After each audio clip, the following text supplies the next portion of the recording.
Hey guys, my name's Sam Patel and today we're going to be talking about Kickstarter email marketing tips.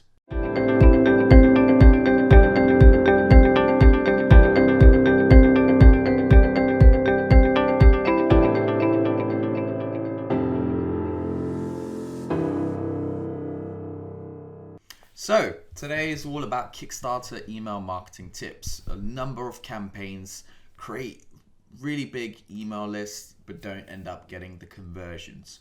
So, here is all about how you can use email marketing and to get more sales for your products and more leads.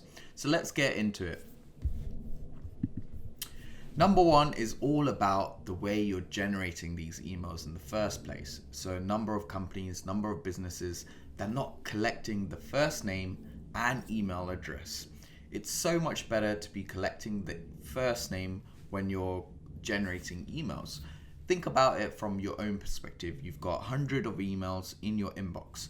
If you're going to be looking at your inbox and you see, hey, Samit, open this, you're going to be much more likely to open that email compared to something that goes, hey, open me, right? So if someone's using your name, then it's more likely that you've actually signed up for this and you remember signing up for it. Whereas things that don't have your name, you're like, okay, maybe this is just a spam email or someone that's not relevant to me.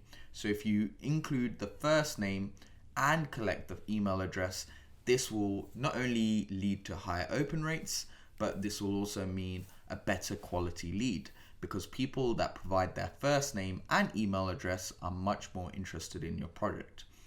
Think about the times that you've given someone your first name and email address. You've got to be really interested in that product. If you just give your email address, then most of the times you're ending up giving away a throwaway email that you hardly check. Number two is all about creating dynamite subject lines. So you want people to really get excited by this email. You want people to be opening it. And you need to be able to capture their attention. You're fighting against hundreds of other emails that people get daily. So how do you stand out? So you've got to combine this with point number one. If you're including their name in the subject line, then this is going to get you massive open rates. The other thing that you can do is use a website called AM Institute. I love this website and it's a great way to make your copywriting even better. It's one that I've used for a very long time and it actually grades your copy and headlines and gives you a score out of 100. If you get around 60%, then this is a good indication that this is a good headline, good subject line that's going to capture your attention.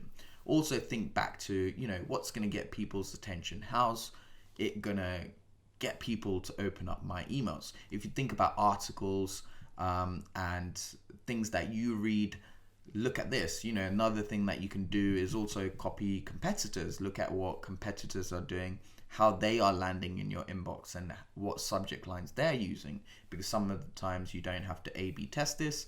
You can just look at the ones that are working already. You can also look at your normal inbox and see what's happening in your inbox. What's getting your attention. You're signing up to a lot of things as well, I'm sure, and you can just use the same subject line. You don't have to recreate the wheel here.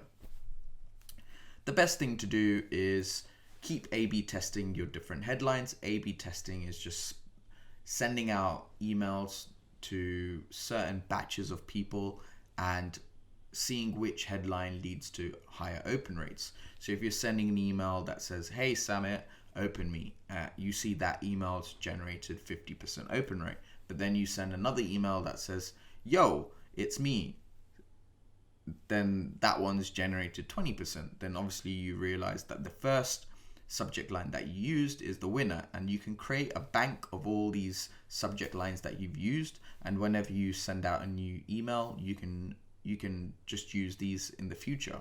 So this is the good thing about headlines. You can reuse headlines as many times as you want. Obviously, you've got to build up variation. Otherwise, people are just going to get bored of the same one and the open rates will drop. So create a dynamite subject line is number two. Number three is all about creating shorter subject lines. So again, if you think about where most people are opening in their emails, it's now on mobile. and mobile is restricted to 25 to 30 characters. So you want to be able to create a subject line that's within 25 to 30 characters, and you need to be able to mobile optimize and test it out and make sure that it looks good on mobile.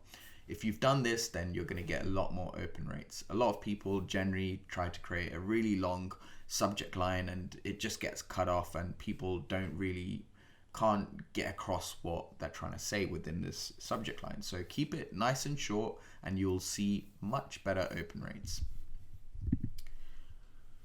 Number 4 is all about targeting major events. So why do people buy so much on Black Friday? Is it because it's just a day that everyone knows? No, it's because it's been built up over the years. You know, Amazon was sitting there and going, okay, what can we do to drive people in our lull phase when we're not generating more sales? So they created this event called Black Friday, and it's all about creating an event, just like you're doing with your crowdfunding campaign. The reason why people buy crowdfunding campaigns is because you've created a special event for them to get this special early bird offer that you've created. So if you're targeting major events and you're using the major events in your subject line or your copies, then it's going to help you generate a lot more profitability. You can make a lot of profits during these events. A lot of the times people are generating break even on the ads, but what they do specifically around big events is that they build these up. So when there's Easter, when there's Christmas, when there's Black Friday, when there's Singles Day, when there's Valentine's Day, they're creating big events around these days. Even when there's like World Health Day, they'll associate that special and go, hey, today we've got a special. Today you'll get 10% off on all orders because we're celebrating World Health Day. So this again gets a whole bunch of people to buy that project. And especially if you've planned it out well, you're going to get a whole host of sales. This is what people don't realize. They think, okay, if I just spend on Facebook advertising, I'm going to get 10x return. If I'm not getting a 10x return, then there's no point. But if you're generating a 3x return, this is good because it means people are buying your project, you're breaking even on your ads, and then once you remarket to them every time there's a big event, you will see these ads actually get you 10x return. So this is actually the real key in making money from ads. A lot of people don't realize this. So use major events to your advantage with email copy, remarketing, and you will see your sales go through the roof. Understand what's going on. So number 5, we've already sort of covered. It's sign up for all your competitors' products, understand all the language that they're using, all the headlines they're using, and try it out. A/B test it and see what's happening. If it's working for them, it's going to work for you. 6 is all about splitting your emails. This is something that a lot of people don't do. Splitting emails or resplitting is all about sending the same email to those who haven't opened. So if you're using MailChimp or other mail providers, all you have to do is segment your audience. So what you can do is you can send the first email. You'll see that only 30% have opened the first email. So what you do is you segment that data. So what you do is you say, for those who have not opened the first email, you can segment that data. So maybe it's another 600 people who haven't opened that email. And then you send that email out again, but with a different subject line, because then people will see, oh, this is a new one, and they'll click on that. So that's what resplitting is. It's sending the same email, but with a different subject line. So these are some of the things that can help you generate more email open rates. And it's a way to get better open rates for Kickstarter. The aim is to generate above 50% open rates. I know it's really difficult. You're doing a lot of work for building up that list, but you want to make sure that you're squeezing every single penny out of this email list. So it's really important that you look at these things, you're testing your headlines, and you're doing the best to actually land the emails in the inbox. So hopefully you guys have enjoyed this episode. As always, we've got a lot more tips in the Facebook group that we have. It's got over 2,500 creators. It's got backers in there. It's got people who are in the same position that you are right now. They're all thinking about how to launch their campaigns. It's also got 5 years of content. I've got so much video content in there. I've got so much articles in there, little hacks that you can do to actually get a lot more sales and even open up your email rates. I've got actually just a video I did recently, and that's got 3 super tips that I've not shared with you in this episode. It's in that Facebook group, so if you want it, that will guarantee you above 50% open rates. People have been using some of the techniques in there and it's going crazy for them. So I recommend you joining that group.